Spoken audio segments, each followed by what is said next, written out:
사도신경으로 고백하겠습니다. 나는 전능하신 아버지 하나님 천지의 창조주를 믿습니다. 나는 그의 유일하신 아들 우리 주 예수 그리스도를 믿습니다. 그는 성령으로 잉태되어 동정녀 마리아에게서 나시고 본디오 빌라도에게 고난을 받아 십자가에 못 박혀 죽으시고 장사된 지 사흘 만에 죽은 자 가운데서 다시 살아나셨으며 하늘에 오르시어 전능하신 아버지 하나님 우편에 앉아 계시다가 거기로부터 살아있는 자와 죽은 자를 심판하러 오십니다. 나는 성령을 믿으며 거룩한 공교회와 성도의 교제와 죄를 용서받는 것과 몸의 부활과 영생을 믿습니다. 아멘. 찬송가 70장으로 하나님께 찬송을 올려드리겠습니다.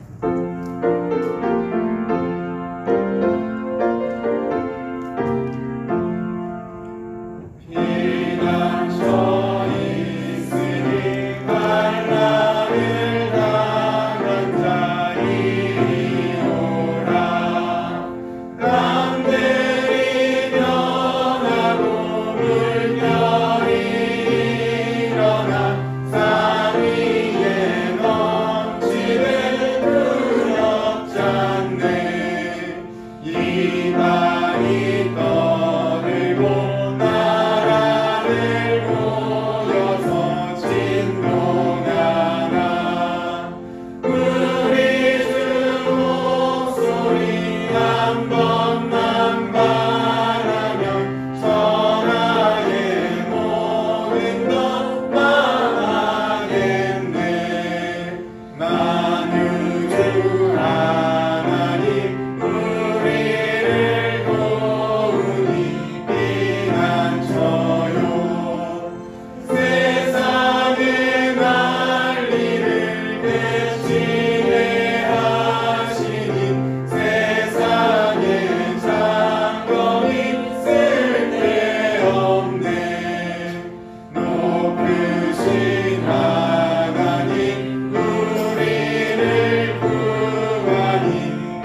자리에 앉으셔서 하나님의 계명 10계명을 함께 교독하도록 하겠습니다. 하나님이 이 모든 말씀으로 말씀하여 이르시되 나는 너를 애굽 땅 종되었던 집에서 인도하여 낸 내 하나님 여호와니라. 제 이름 너는 나 외에는 다른 신들을 내게 두지 말라. 제 이름은 너를 위하여 새긴 우상을 만들지 말고 또 위로 하늘에 있는 것이나 아래로 땅에 있는 것이나 나라의 물 속에 있는 것에 어떤 형상도 만들지 말며 그것들에게 절하지 말며 그것들을 섬기지 말라. 나 내 하나님 여호와는 질투하는 하나님인즉 나를 미워하는 자의 죄를 갚되 아버지로부터 아들에게로 상속에까지 이르게 하노라. 나를 사랑하고 내 계명을 지키는 자에게는 천대까지 은혜를 베푸느니라. 제3은 너는 내 하나님 여호와 이름을 망령되게 부르지 말라. 여호와는 그의 이름을 망령되게 부르는 자를 죄 없다 하지 아니하리라. 제3은 안식일을 기억하여 거룩하게 지키라. 여세 동안 힘써 내 모든 일을 행할 것이나 일곱째 날은 내 하나님 여호와의 안식일인즉 너나 내 아들이나 내 딸이나 내 남종이나 내 여종이나 내 가축이나 내 문안에 머무는 개라도 아무일도 하지 말라. 이는 여세 동안에 나 여호와가 하늘과 땅과 바다와 그 가운데 모든 것을 만들고 일곱째 날에 쉬었습니다. 그러므로 나 여호와가 안식일을 복되게 하여 그날을 거룩하게 하였느니라. 제5는 내 부모를 공경하라. 그리하면 내 하나님 여호와가 내게 준 땅에서 내 생명이 길리라. 제6은 살인하지 말라. 제7은 간음하지 말라. 제8은 도주하지 말라. 제9는 내 이웃에 대하여 거짓 증거하지 말라. 제10은 내 이웃의 죄를 탐내지 말라. 내 이웃의 아내나 그의 남종이나 그의 여종이나 그의 소나 그의 남이나 물은 내 이웃의 소유를 탐내지 말라. 아멘. 찬송가 176장으로 하나님께 찬송을 올려드리겠습니다.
주께 피하는 자들에게 기쁨과 평안을 허락하시며 복과 은혜로 충만케 하시는 여호와 하나님께 경배와 찬송을 드립니다.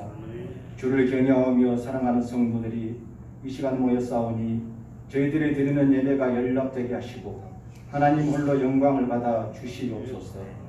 도심 속에 한 주간 동안 주의 은혜와 사랑 가운데 거하게 하심을 감사합니다.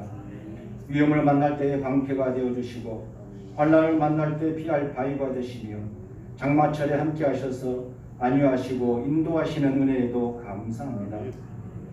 주시는 은혜가 많지만 만족하지 못하고 늘 세상의 정욕과 자랑을 가지고 있음을 고백하오니 용서하여 주시옵소서. 죄와 타협하며 믿음을 지키지 못하고 말씀을 떠나 내 뜻과 내 생각을 가지고 행했던 모든 일들을 이 시간 자복하오니 깨끗히 하시고 정결케 하여 주셔서 하나님의 임재를 경험하고 위로부터 내려주신 신령한 복을 받는 귀한 시간이 되게 하시옵소서. 경제가 심히 어려운 가운데 정치 또한 어지럽고 자기 주장들만 난무하여 백성들의 삶은 더욱더 힘들어져 가고 있는데 이 민족을 굽어 살피시사 경제가 안정되고 지속적인 발전을 이루게 하시고 정치가 새롭게 되어 이 나라에 평안함이 있고 소외되고 실망하는 자들이 없도록 역사하여 주시기를 원합니다. 현실을 뒤돌아보면 불평과 불만이 가득하고 하나님의 정의는 없으며 악인들이 더 잘되는 현상을 많이 보면서 갈등하고 믿음 생활에 지치기도 하지만 선포되는 말씀과 무시로 기도하는 가운데 성령의 인도로 천국을 소망하며 하나님 아버지의 이름으로 일어서서 새 힘을 얻을 수 있도록 인도하여 주시옵소서. 모두가 어려운 시기에 믿음의 건속들의 가정을 지켜주시고 운영하는 기업과 직장에 도우시는 손길로 함께하사 모든 역경을 이겨내고 악을 선으로 이기는 역전하는 하나님의 역사를 바라보게 하시옵소서. 코로나 바이러스로 인하여 교회 안에서 머무는 시간들이 약하고 신앙과 믿음의 열심들을 펼칠 기회가 부족할지라도 이 시대에 저희들에게 요구하시는 것은 교회 생활에 만족한 지난 날을 기도하고 이제 세속화의 가치관을 버리고 신앙의 절교와 순결을 지켜 세상 속에서 참 그리스도인으로 살아가는 것임을 믿사오니 우리의 유익과 욕심을 버리고 신앙생활을 재점검하여 그리스도의 향기와 편지로 나아갈 수 있도록 인도하여 주시옵소서.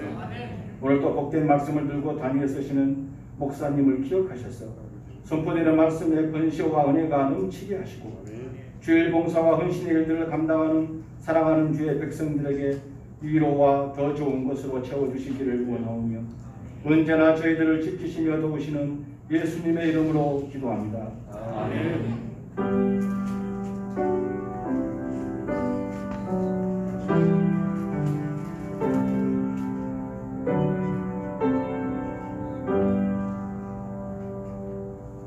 하나님의 말씀은 신약 성경 마태복음 13장 1절에서 9절까지 말씀입니다.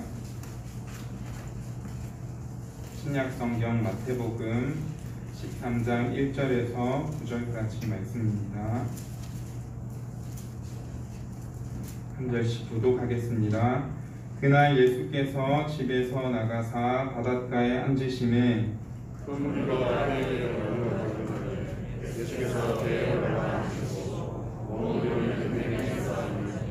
예수께서 비유로 여러 가지를 그들에게 말씀하여 이르시되 씨를 뿌리는 자가 뿌리러 나가서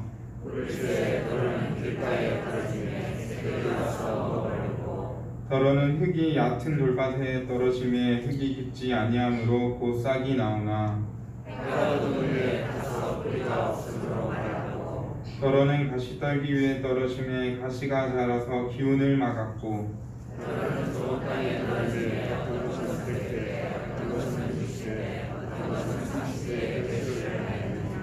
함께 읽겠습니다. 귀 있는 자는 들으라 하시니라. 아멘. 이육철 목사님 나오셔서 밭에 뿌려진 사랑이라는 제목으로 말씀 전해주시겠습니다. 우리도 함께 앞뒤 서 있는 성도님들과 함께 인사할까요? 주님의 은혜로 사랑하고 축복합니다.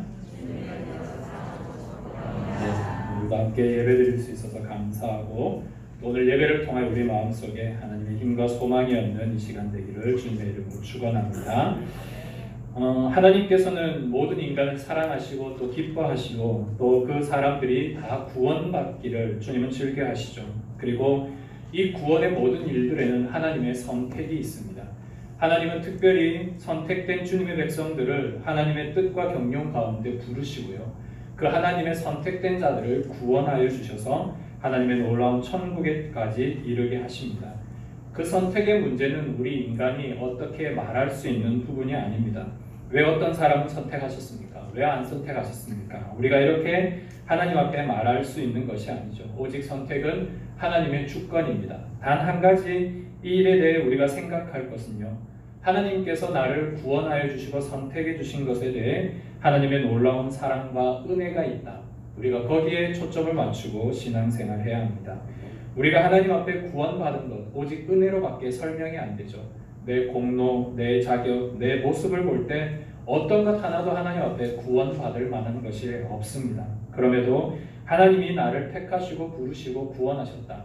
이것은 오직 은혜로밖에 설명이 되지 않습니다. 마치 물에 빠진 사람을 향하여서 우리가 저 사람의 인종이 뭔지, 나이가 어떻게 되는지, 학력이나 지식이나 재산의 여부에 따라 구할지 말지를 우리가 생각하지 않지 않습니까? 물에 빠진 자는 무조건 우리가 구하게 되어 있고요. 그 사람을 구하는 것이 당연한 도리입니다. 이처럼 하나님이 우리를 구해 주시고 택해 주셨다라는 것, 이것은 오직 은혜로밖에 설명이 되지 않는 일입니다. 오늘 마태복음 13장에는 바로 이 하나님의 선택과 이 하나님의 은혜에 대한 부분, 그리고 택함 받은 주님의 백성들의 공동체인 하나님의 나라인 천국에 대하여서 비유로 말하고 있습니다. 오늘 말씀에는 그 비유 중에 13장에는 비유가 여러 개가 있는데요. 그 중에 씨 뿌리는 자의 비유에 대한 부분입니다. 이스라엘이라는 나라는요, 우리나라처럼 논에 물을 대고 모를 심고 이렇게 경작하는 농사법으로 농사하지 않고요.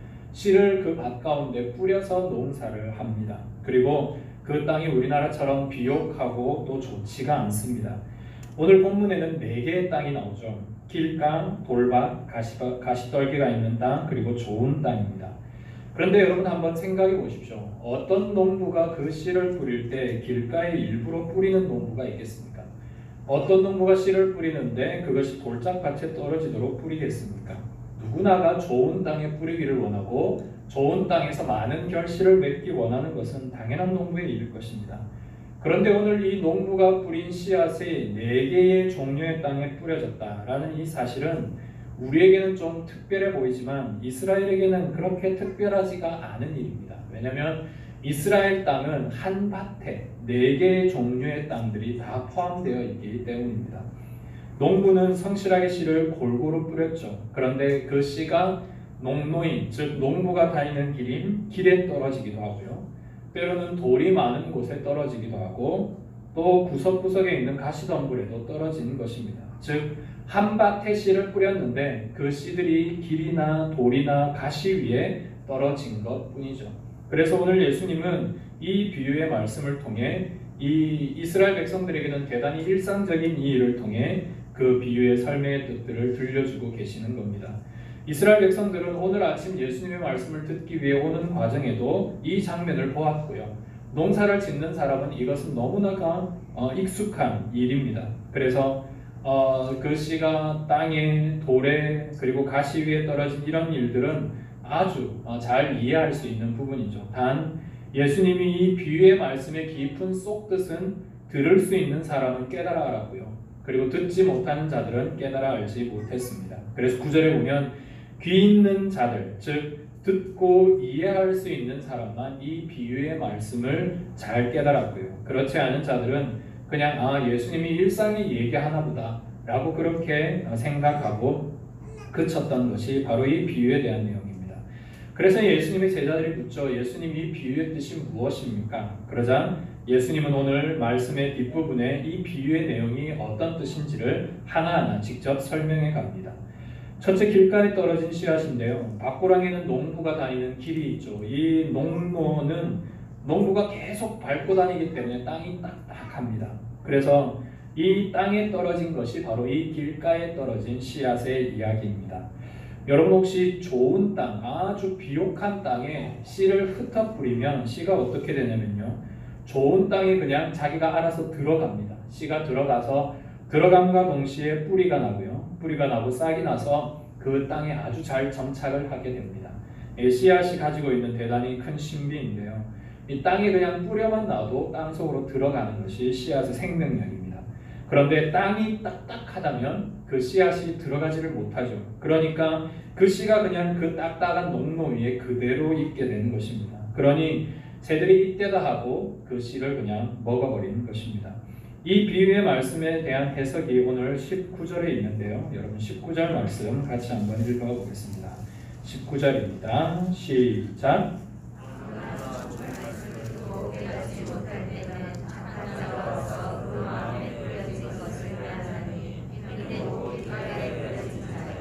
네, 하나님의 말씀을 들어도 깨닫지 못하는 자가 있는데요. 이 말씀을 깨닫지 못하면 마치 그 말씀이 자기에게 허공같이 돌아다니다가 이 말씀을 사단이 싹 가지고 간다라는 것이 오늘 길가에 뿌려진 자의 신앙의 모습입니다. 이 길가에 떨어진 씨앗은 하나님께서 아무리 천국의 복음을 들려줘도 그 말씀을 깨닫지 못하고요. 그 말씀이 항상 자기의 마음 바깥에 있습니다. 마음 안쪽에 와서 그 말씀이 심겨져야 되는데 그 심겨지지 않고 계속 밖에 있는 것이죠. 그러니까 이 말씀을 옳다고 사단이 그냥 집어 먹어버리고 그 사람은 결코 하나님의 말씀 가운데 살지 못하게 되는 것. 이것이 바로 길가에 떨어진 씨앗의 비유의 내용입니다. 오늘 우리가 이 예배의 자리에 나와 있지만요. 예배의 자리에 있어도 하나님의 말씀을 들을 때 우리의 눈이 말씀 가운데 초점을 맞추지 않고 우리의 손에 다른 것들이 들려있고 여러분들의 귀와 마음이 다른 곳을 향하여 있다면 복음의 말씀을 우리는 항상 들어도 듣지 않은 것처럼 잊어버리게 될 것입니다. 교회를 분명히 오고 있는데 매주일 교회를 오고 있는데 예수를 믿지 않는 그런 이상한 현상이 일어나고요. 신앙생활을 분명히 저분은 수십 년을 했는데 그 속에 믿음이 없고 믿음이 약한 것을 볼 수 있습니다.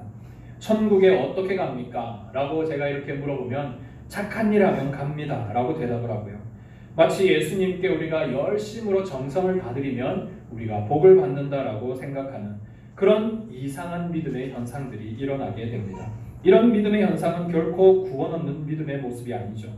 구원 얻는 참 믿음이란 예수님이 우리를 위해 나를 위해 죽으신 것과 나를 위해 부활하신 것과 주님이 이 땅에 다시 오신다라는 재림을 확실히 믿는 겁니다.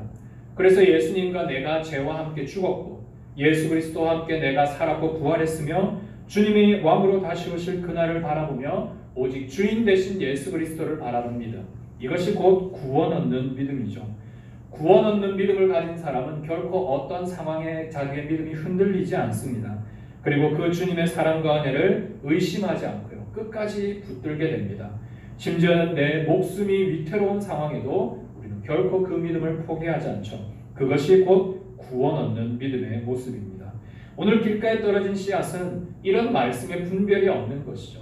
아무리 말씀을 들어도 믿음이 없고 이 말씀에 대한 바른 신앙의 삶들이 없기 때문에 그 말씀이 곧 사단에게 뺏기고 그 삶 역시 하나님의 말씀이 없는 삶으로 마치 생명이 없는 신앙으로 살아가게 된다는 것입니다. 그래서 우리는 결코 오늘 여기에 나오는 길가에 떨어진 씨앗과 같은 신앙이 되어서는 안 될 것입니다. 둘째는 돌밭에 떨어진 씨앗인데요. 오늘 이 돌밭은 흙이 아주 얇고 그리고 돌들이 많은 곳에 떨어진 씨앗의 이야기입니다. 돌 위에 떨어져 있기 때문에 뿌리가 내릴 수도 없고요. 뿌리가 나온들 곧 해가 나자마자 말라서 죽게 되죠. 오늘 이 일에 대한 해석이 20절과 21절에 있습니다. 여러분 20절과 21절 함께 있습니다. 시작. 돌밭에 뿌려졌다는 것은 말씀을 듣고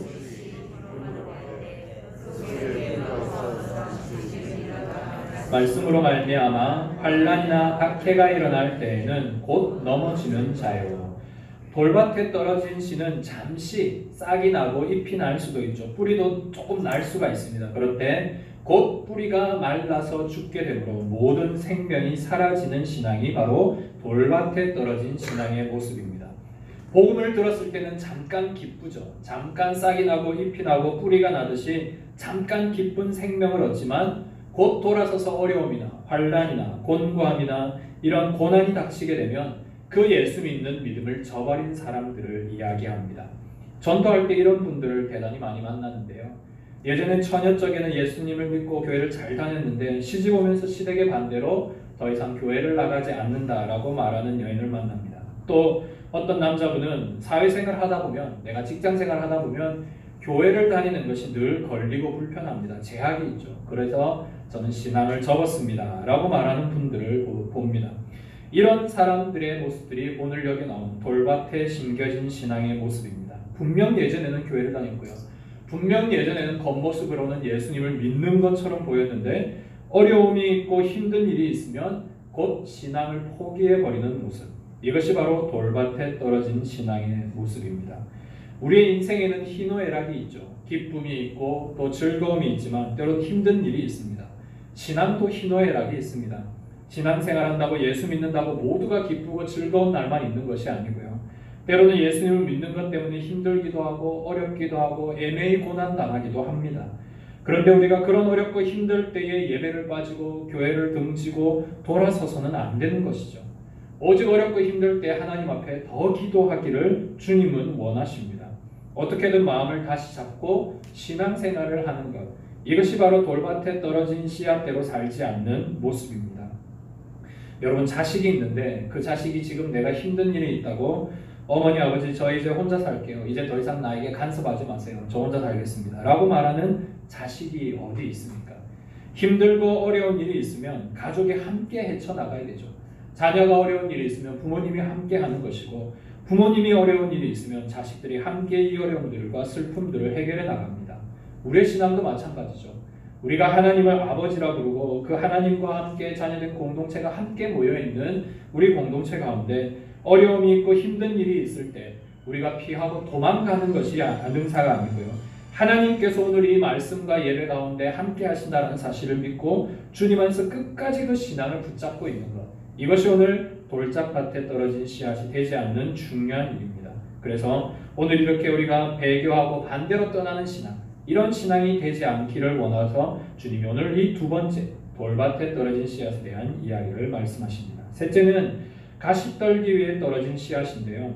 이 세 번째 씨앗은 그래도 앞에 두 경우보다는 조금 괜찮습니다. 뿌리도 내렸고요. 잎도 나고 싹이 났습니다. 그리고 물과 양분을 먹으면서 이제 자라려고 하고 있었거든요. 어느 정도 자라고 있는데 위를 보니 가시떨기가 딱 막고 있었던 것이죠. 그래서 더 이상 키가 자라지 않습니다. 더 이상 자라지 못하고 그것에 눌리게 되죠. 또 자라려고 하면 가시에 자기의 잎이 다 찔리게 됩니다. 이 일에 대하여서 예수님의 해석이 22절에 있는데요. 오늘 22절 말씀 같이 한번 읽겠습니다. 시작. 가시떨기에 뿌려졌다는 것은 말씀을 들으나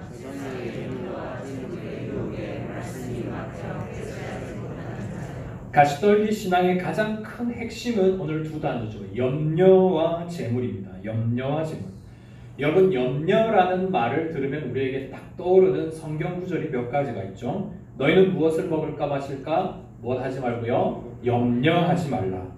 아무것도 염려하지 말고 오직 기도와 간구로 너희 구할 것을 감사함으로 하나님께 아뢰라. 두 내용은 동일하게 하나님이 우리의 아버지가 되시니 우리는 염려하지 말라는 내용이죠.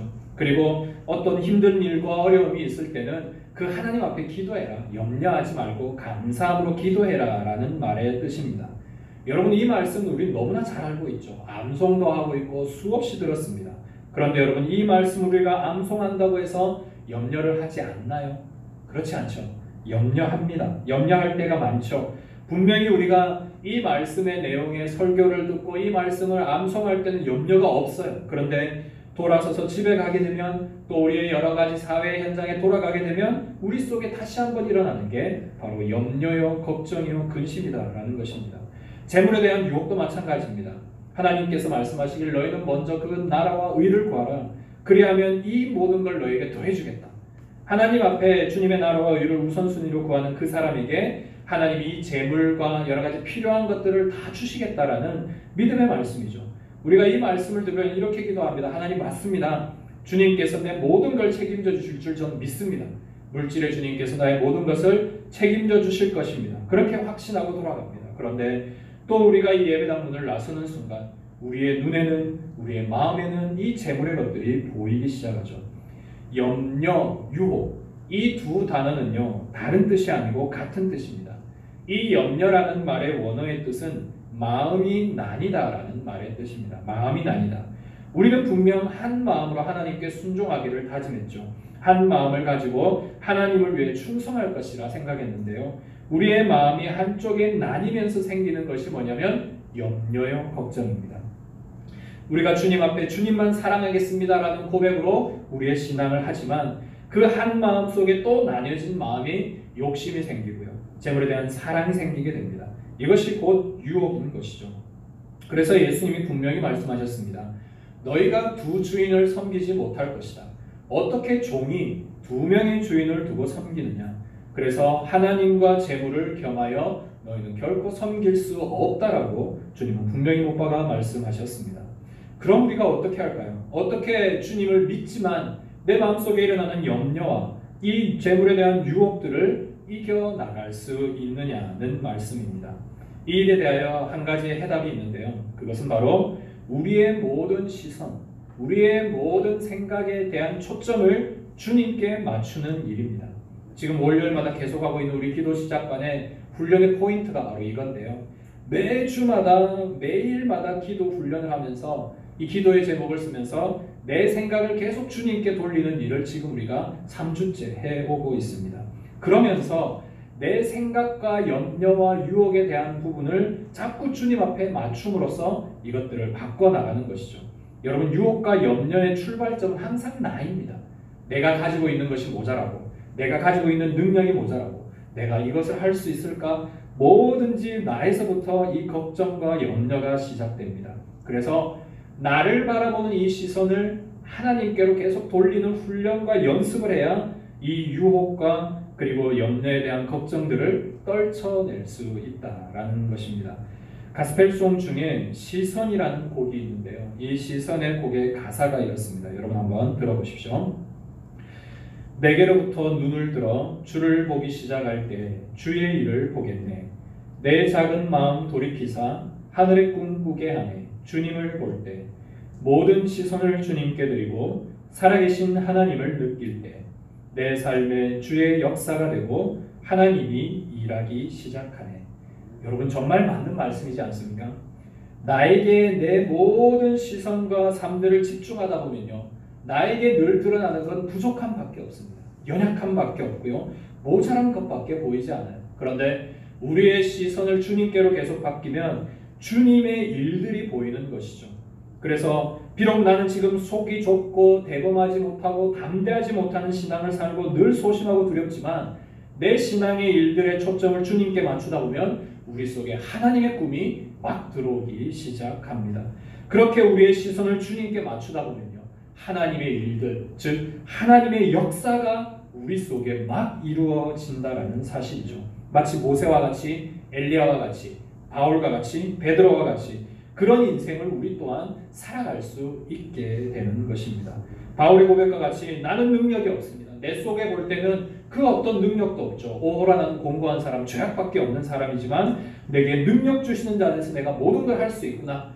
내 자신의 능력에 초점이 아니라 능력 주시는 하나님께 초점을 맞추다 보면 그의 삶이 이렇게 변화되는 것입니다. 나는 가진 것이 없지만 공평하신 하나님이 나에게 다른 사람이 가지지 못한 많은 것들을 내게 주셨구나. 내가 가진 것들, 내가 없는 것들에 초점을 맞추다 보면 늘 불평이 있고 염려가 있고 고민이 있지만 내게 주신 하나님의 것에 초점을 맞추다 보면 그것이 변한다라는 사실입니다. 그래서 이 염려와 또한 고민에 대한 많은 부분들을, 그리고 유혹에 대한 부분들을 우리가 어떻게 이겨나가느냐, 우리의 신앙에 하나님을 향한 초점을 맞추는 연습, 그것을 우리가 부단히 할 때 우리의 신앙에 이런 돌 가시밭에 떨어지는 인생 가운데도 하나님의 놀라운 은혜가 우리 가운데 임할 줄 믿습니다. 오늘 이 말씀에는 우리가 이렇게 세 가지의 땅이 나옵니다. 길가, 즉 농로에 떨어진 씨앗과 그리고 돌짝밭에 떨어진 씨앗, 그리고 가시밭에 떨어진 씨앗입니다. 이 세 개는 모두 우리의 신앙의 상태를 말하고 있죠. 너무나 딱딱해서 메말라 버려 있는 신앙, 그리고 어떤 어려움에 너무 쉽게 좌절하고 포기하는 신앙, 그리고 염려와 유혹 앞에 우리가 금방 넘어지는 그런 신앙의 모습입니다. 이런 모습들을 생각하면서 저에게 한 가지 질문이 있었는데요. 그것은 왜 농부가 그 귀한 씨를 여기에다 이렇게 뿌렸을까라는 의문이었습니다.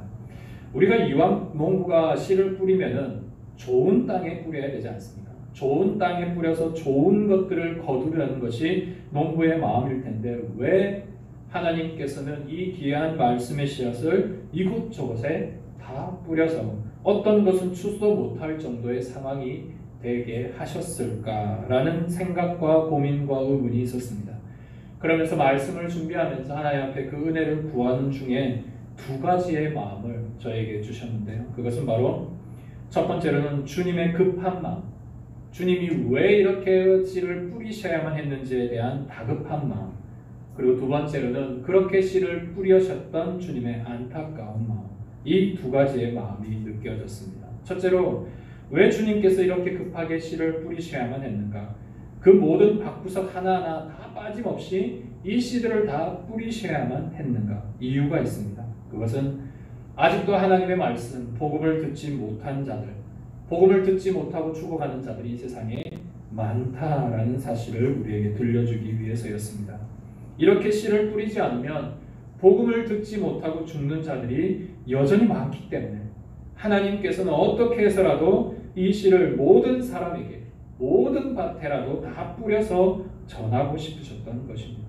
곧 아버지의 마음으로, 그 아버지께서 우리를 사랑하는 마음으로 이 씨를 뿌려서라도 이 복음의 씨를 너희들이 어떻게든 받아서 먹으라고 주님이 우리에게 들려주고 있는 것이죠. 여러분, 우리가 아무리 전도에 열심히 있다 한들 하나님보다 열심히 있겠습니까? 우리가 아무리 간절히 주님 앞에 기도하며 이 일에 대하여 열정을 가진들 주님의 간절함을 따라갈 수 있겠습니까? 생명을 살리기 위해 하나님께서는 오늘도 이 복음의 씨를 이 세상 곳곳에 뿌리고 계시는 것이죠. 주님이 뿌리는 복음의 씨앗, 이 복음의 씨앗의 가치가 어떠합니까? 바로 예수 그리스도의 피값, 그 보혈의 피값이 아닙니까? 여러분, 모종으로 따진다면 최고로 비싼, 가장 비싼 씨앗이 지금 주님이 뿌리고 있는 이 씨앗의 가격입니다. 생각이 있는 농부라면요, 가장 좋은 땅에 그 땅을 정말 잘 파서 이 좋은 씨앗을 뿌려서 그 좋은 씨앗이 잘 나도록 물을 주고 양분을 주고 그렇게 정성껏 키울 겁니다. 그런데 하나님 아버지는 그 좋은 땅에만 씨앗을 주는 게 아니고요, 척박하고 나쁜 땅, 정말로 돌짝밭 같고 가시밭이 가득 찬 그 땅에도 어떻게든 씨앗을 뿌리고 싶고요, 그 뿌린 씨앗이 어떻게든 열매를 맺기를 원하셨던 것이 아버지 하나님의 마음이셨던 겁니다. 그래서 때로는 우리가 그 씨앗을 받아도 그 땅이 열매를 맺지 못하는 상황 가운데 있더라도 주님은 그곳에 어떻게든 한 입이라도 더 먹이고 싶어하는 그 아버지의 마음과 같이 그 땅에 씨를 오늘도 뿌리고 계시는 것입니다. 이것이 첫 번째로 다급하신 그 하나님의 마음을 우리에게 보여주셨고요. 둘째로는 왜 하필 하나님께서 그 땅에, 그 여러 가지 땅 중에서 그렇게 안 좋은 땅들에게도 씨를 뿌리셨나라는 의문이셨습니다. 주님이 몰라서 그것에 뿌렸겠습니까? 주님이 그것이 농로인지 아니면 돌과 가시가 많은 곳인지 잘 몰라서 그곳에 뿌리셨을까요? 그렇지 않습니다. 그것을 너무나 잘 아는 농부이셨지만 그들을 향한 하나님의 은혜와 사랑이 있었기 때문에 그 땅에 씨를 뿌리셨던 거죠. 오늘 우리가 이 말씀에 씨 뿌리는 비유를 들으면 우리는 똑같은 결론을 내립니다. 무엇이냐면 나는 옥토밭이 되어 30배, 60배, 100배의 결실을 맺어야지. 말씀을 전하는 저나 말씀을 듣는 우리 모두가 동일하게 내리는 결론이죠. 나는 좋은 밭이 될 테야. 우리가 이 말을 주일학교 때부터 들어봤지만 언제 우리가 항상 좋은 밭으로 살아온 적이 있었느냐 하는 것입니다. 물론 그런 때도 있었죠. 하지만 가뭄에 콩나듯이 정말로 순간순간 그럴 때가 많았고요. 오히려 그렇지 못한 경우들이 우리에게 더 많아 부끄러운 경우가 주님 앞에서의 우리의 모습이지 않습니까? 그래서 주님이 우리에게 말씀하시죠. 그래, 너 지금도 좋은 밭 아니야. 너 여전히 딱딱해. 너 지금도 돌짝밭이야. 너 속에 씨 뿌려도 여전히 돌밭에 그 말씀이 말라버리는 상황이야. 애고 아직도 가시떨기가 많아서 자라지 못하고 있구나. 주님이 우리의 상황과 형편을 보며 이렇게 말씀하시죠. 그리고 한 말씀 더 하십니다. 그래도 나는 오늘 너에게 이 복음의 씨앗을 뿌리고 있다. 새가 다 주워 먹든지 말든지, 햇볕이 타서 네가 말라버리든지, 아니면 자라지 못하고 열매가 없어도 오늘 그렇게 그런 믿음 없는 신앙 가운데 있어도 다시 너에게 이 복음의 씨앗을 뿌린다라고 말씀하시는 그 하나님, 그 하나님의 두 번째 모습이 저에게 느껴졌습니다. 그러면서 주님이 여전히 우리를 불쌍히 여기시구나. 주님이 우리의 믿음 없음에 대하여 긍휼히 여기시구나. 여전히 부족하고 실망스러워도 오늘도 다시 한번 하나님이 우리에게 기회를 주시는구나. 그 생각이 들었습니다. 지금 새벽마다 우리가 묵상하고 있는 말씀이 이사야인데요. 이사야 66장에 걸쳐서 수많은 장수 동안 하나님이 그 이스라엘의 죄악상들을 다 고발하죠. 그 이스라엘이 바로 나이구나 라는 생각이 들게 되고요. 늘 집 나가면 데려와야만 했던 고멜, 이 고멜이 바로 다름 아닌 나의 모습이구나. 뿌리가 마르면 또 뿌려주고 가시가 막히면 또 뿌려주고 새가 집어가도 또 뿌려주시는 분이 곧 하나님 아버지시구나 라는 것을 느끼게 되었습니다. 그래서 우리가 오늘 은혜로밖에 살 수 없다라고 고백할 수밖에 없구나. 그 은혜가 있어서 오늘 우리가 이 자리에 있구나. 비록 우리가 모자라고 연약하고 또 상황과 형편이 어떠하든지 오늘 이 자리에 나올 수 있는 그것 하나만으로도 내게 큰 은혜구나. 그 은혜가 내게 족하구나. 내가 오늘도 열매 없는 그런 밭으로 살아가고 있지만 하나님이 오늘 다시 열매를 한번 맺어봐 라고 그렇게 우리를 격려하시며 오늘 이 말씀의 씨앗을 오늘도 우리에게 뿌려주고 계시구나 라는 그것을 깨달게 되었습니다. 사랑하는 성도 여러분, 오늘 우리가 이 사랑을 알고 있다면, 우리가 이 사랑을 듣고 있다면, 이 사랑을 깨달아간다면 주인 되신 주님을 위하여서 우리가 한번 좀 뭔가 할 수 있는 열매들을 좀 맺어봐야 되지 않겠습니까? 오늘 23절 말씀에도 들은 말씀이 있을 때에 그 말씀을 인내하면서 끝까지 결실을 맺을 때에 30배, 60배, 100배의 결실을 맺습니다. 여러분 벼 이삭 아시죠? 모내기 할 때 심는 벼 하나의 이삭. 그 벼 하나에서 나달이 여러분 몇 개나 나오신지 아십니까? 가을에 추수할 때 벼 하늘에서 나오는 나달의 개수가 평균 160개라고 합니다. 160개. 그러니까 하나를 심어도 160배가 나오는 것이 보통 식물의 일입니다. 여기에 나오는 30배, 60배, 100배는요. 많은 것이 아니고 기본적인 것을 말합니다. 오늘 마태복음 13장 중간에 보면 겨자씨가 나오는데요. 이 겨자씨는 기본이 1000배입니다. 1000배. 씨가 엄청 작거든요. 눈에 보일랑 말랑하는 씨인데 그 씨를 심으면 그게 나무가 돼서 맺는 그 열매의 배수가 1000배나 됩니다. 그러니까 여러분 이 자연을 보시는 하나님과 인간을 보실 때 하나님의 마음이 어떠실까? 여러분 한번 그 마음을 헤아려 보십시오. 씨앗을 심고 물을 주고 양분을 준 저 생명 없이 말 못하는 나무들은 100배, 1000배씩을 맺는데 하나님 앞에 은혜를 받고 말을 하고 기도를 하고 예배를 드리는 우리의 모습 속에 이런 모습이 부족하다면 참 우리의 모습이 부끄럽지 않은가 생각하게 됩니다. 수고한 농부 앞에 우리가 기쁨으로 그 주인을 한번 기쁘시게 하는 일이 우리에게 있어야 되지 않나 생각합니다. 그러면서 저는 여러분에게 여러분들의 삶에 4가지의 열매를 맺었으면 좋겠습니다. 그 첫째는 예배의 열매입니다. 예배의 열매. 여러분 예배 오실 때 하나님의 말씀에 집중하기 위해서 여러분의 마음의 상태, 몸의 상태, 핸드폰이 울리지 않게 하고 여러분들의 모든 생각을 집중해서 하나님 앞에 여러분들의 삶을 이 예배에 올인하시기 바랍니다. 눈과 마음과 생각과 길을 오직 하나님께 초점을 맞추어서요. 여러분들이 가지고 있는 모든 것 다 내려놓고 이 한 시간만큼만 오직 주님께 집중해서 여러분들의 예배의 열매들이 맺어나갔으면 좋겠어요. 그래서 하나님 앞에 예배 드리는 것이 너무 기쁘고 감사하며 다음 주에 올 예배에 대한 하나님의 기대와 소망을 가지고 또한 주신 말씀을 가지고 일주일에 은혜롭게 살며 그 말씀에 대한 열매들이 여러분의 한 주간 삶에 많이 맺혀졌으면 좋겠습니다. 첫째로 이 예배의 열매, 두 번째는 기도의 열매를 맺기를 소망합니다. 여전히 하나님 앞에 기도하는 자가 필요합니다. 기도의 동력자들이 필요하고요. 또한 기도의 모닥불들이 필요합니다. 지금 여러분의 개인 신앙을 위해 정말 많이 기도하셔야 될 때예요. 우리는 지금 더 어려운 시대를 계속 살아가게 될 겁니다. 여러분 개인적인 신앙의 시대들을 더 많이 살아가게 될 거예요. 여러분 그래서 개인 기도의 시간 너무 필수적으로 더 중요합니다.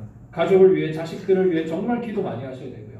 교회와 나라를 위해 세계를 위해 더 많이 기도하셔야 됩니다. 여러분 주무시지 마시고 시간의 새벽을 깨우고 여러분의 영적인 새벽을 깨우시기 바랍니다. 그래서 기도의 열매를 맺으세요. 어떻게든 지금 기도하셔야 될 때예요. 지금 예전과 똑같은 신앙생활 하시다가는 절대 안 됩니다. 그래서 기도의 열매를 맺을 것. 이게 여러분들에게 두 번째로 당부드리는 열매이고요. 세 번째는 전도의 열매입니다. 주님은 우리에게 말씀하시길 너는 때를 얻든지 못 얻든지 항상 힘쓰라라고 하셨습니다. 전도는요. 우리가 뭐 전도 세미나를 듣고 전도 간증을 듣고 뭐 전도 축제가 있을 때만 잠깐 하는 게 아닙니다. 결코 그렇지 않습니다. 여러분, 영혼을 위해서 우리는 부단히 오늘도 기도해야 되고요. 우리가 있는 존재의 이유와 목적이 뭔가? 그것은 나의 모든 사회생활, 나의 모든 가족생활, 나의 모든 그 주변의 이웃들을 통해, 여러분들을 통해 하나님이 데려올 영혼이 있어서 우리를 각자의 자리에 보내신 거예요. 우리가 직장을 가진 이유, 우리가 학교를 가는 이유, 여러분들의 가정이 있는 중요한 이유는요, 우리가 있는 그 자리에서 하나님을 믿지 않는 영혼에게 전도의 메신저가 되기 위해서 우리가 그 자리에 있는 겁니다. 빛과 소금이 되기 위해서요. 그래서 여러분, 여러분들의 영이 살아나는 가장 중요한 방법은 전도하는 겁니다. 왜 내 요즘 신앙생활이 재미가 없지? 왜 요즘 교회에 와도 예배 와도 그렇게 뜨겁지 않나? 이유는 한 가지입니다. 전도하지 않아서 그렇습니다. 전도를 하다 보면요, 여러분들의 말씀이 살아나고요, 왜 기도해야 되는지를 알게 되고요, 또한 그 기도 속에 그 영혼을 놓고 하나님 앞에 간절함이 막 생기기 시작합니다. 당연히 생기죠. 그러니까 전도는요, 모든 기도와 말씀과 예배의 종합이 바로 전도로 이어집니다. 그래서 여러분들, 이 전도의 열매를 맺기 위해 이것은 그냥 순간순간 잠깐 하는 게 아니고요, 여러분들의 모든 평생을 놓고 꾸준히 계속 매일 해야 하는 일이 바로 이 전도의 열매입니다. 끝으로 네 번째는 사랑과 충성의 열매입니다. 하나님이 오늘 우리를 사랑하신다 말씀하시죠. 그 아버지께서 오늘도 그 열매 없는 땅에, 그 척박한 땅에 오늘도 씨를 뿌리고 계세요. 그 하나님의 사랑을 우리가 기억한다면 오늘 그 사랑에 맞는 충성의 열매를 맺어야죠.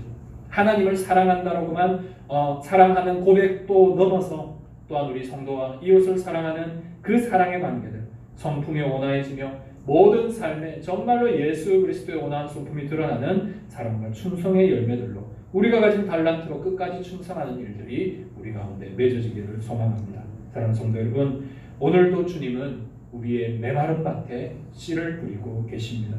그 긍휼의 씨앗, 그 사랑의 씨앗, 그 은혜의 씨앗, 그 복음의 씨앗을 우리가 생각하며 주님의 마음을 한번 시원하게 해드리는 그런 은혜가 있기를 소망합니다. 그래서 추수 때에 하나님 앞에, 주님, 제가 주님 앞에 이것을 드립니다. 주님께서 내게 뿌려진 이 씨앗의 열매들을 내가 주님 앞에 드립니다.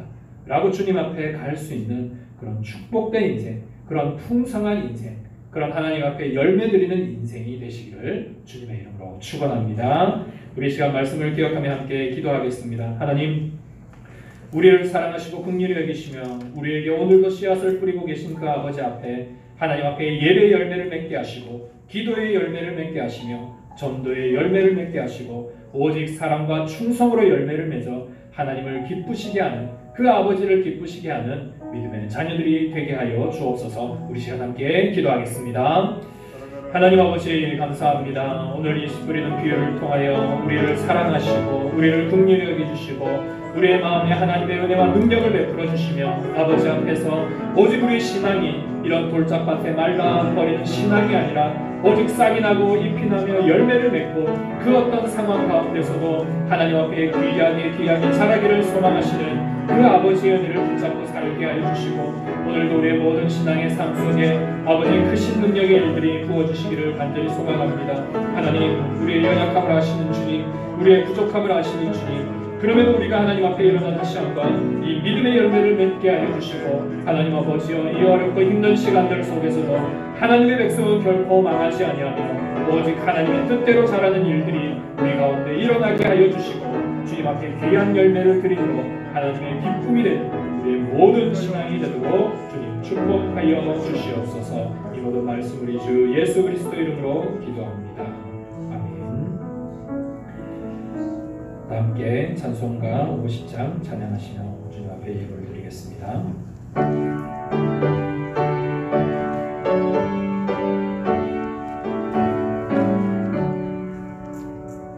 내게 있는 모든 것을 아낌없이